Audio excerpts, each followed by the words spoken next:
درجہ نوم کی درسی کتاب جان پہچان کے سبق نمبر 3 کے بارے میں بتائیں گے۔ اس کا عنوان ہے نادان دوست۔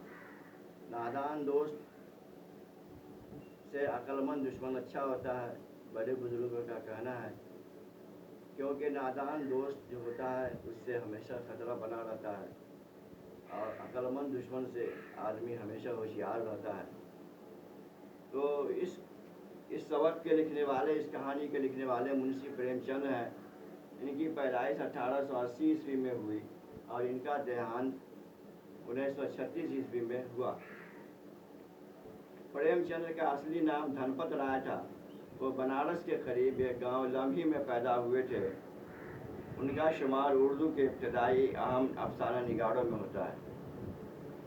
اردو افسانہ نگاری کی شروعات جو ہوئی تھی، ابتدا جو ہوئی تھی، اسی وقت کے یہ مصنف ہیں۔ اسی وقت ان کا شمار ابتدائی نثر نگاروں میں ہی ہوتا ہے۔ ان کے افسانوں میں زندگی کے روپ اپنے حقیقی مسائل اور کرداروں کے ساتھ نظر آتے ہیں۔ انہوں نے زندگی کی حقیقی عکاسی کی ہے، اصل کردار کو انہوں نے پیش کیا ہے۔ غربت اور افلاس میں جینے والا انسان، خصوصاً دیہاتی کسان اور مزدور، ان کے افسانوں کا اہم کردار ہوتا ہے۔ انہوں نے اپنے کرداروں میں دیہات کے کسان، مزدور اور غریب لوگوں کو اپنا کیریکٹر بنایا ہے، اپنا کردار بنایا ہے، جن کی اصل زندگی کی صحیح عکاسی ہو اور لوگ اس کو جانیں کہ دیہات کی زندگی کیسی ہوتی ہے، غریب کی زندگی کیسی ہوتی ہے، کسان اور مزدور کی زندگی کیسی ہوتی ہے۔ انہوں نے اس کی صحیح تصویر پیش کی ہے۔ پریم چند نے سینکڑوں افسانے اور کئی ناول لکھے۔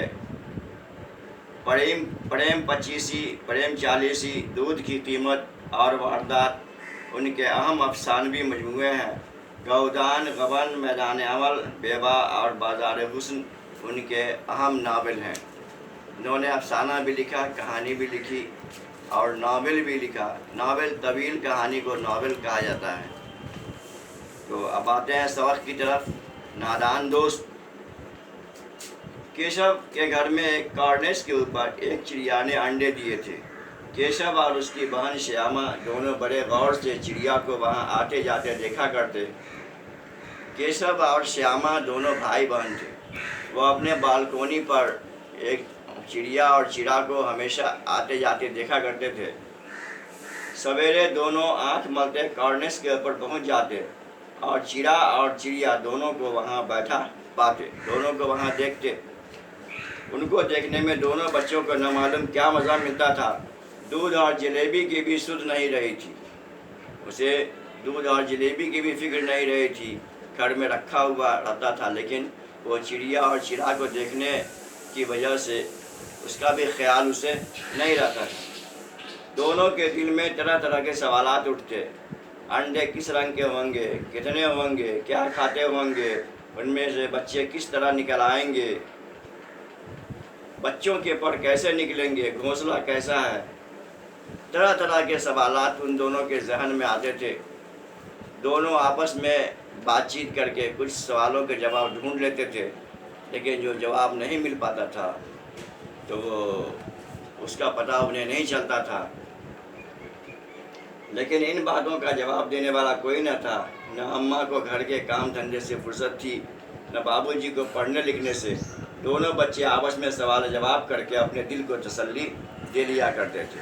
آپس میں بات چیت کر کے اسے کارنیس پکڑ لیتا تھا اور شیاما کو جبھی آواز سے ڈانٹتا، اچھی طرح پکڑو ورنہ اتر کر بہت ماروں گا۔ اسٹول کا چاروں پاؤں برابر نہیں تھا، اس لیے جدھر زیادہ ویٹ پڑتا ادھر جھک جاتا، دوسری طرف سے اڑ جاتا تھا اور کیشو کو اوپر تکلیف ہوتی تھی، وہ ہلنے ڈلنے لگتا تھا، گرنے کا خطرہ تھا۔ تو وہ شیاما یعنی اپنے بہن کو ڈانٹتا تھا، ٹھیک سے پکڑو نہیں تو نیچے آ کر بہت ماروں گا۔ کیشو نے جو ہی کارنیس پر ہاتھ رکھا، دونوں چڑیا اڑ گئی۔ کیشو نے دیکھا کارنیس پر تھوڑے سے تنکے بچھے ہوئے ہیں اور اس پر 3 انڈے پڑے ہوئے ہیں۔ جیسے گھونسلے اس نے درخت پر دیکھے تھے ویسا کوئی گھونسلہ نہیں تھا۔ جیسا گھونسلہ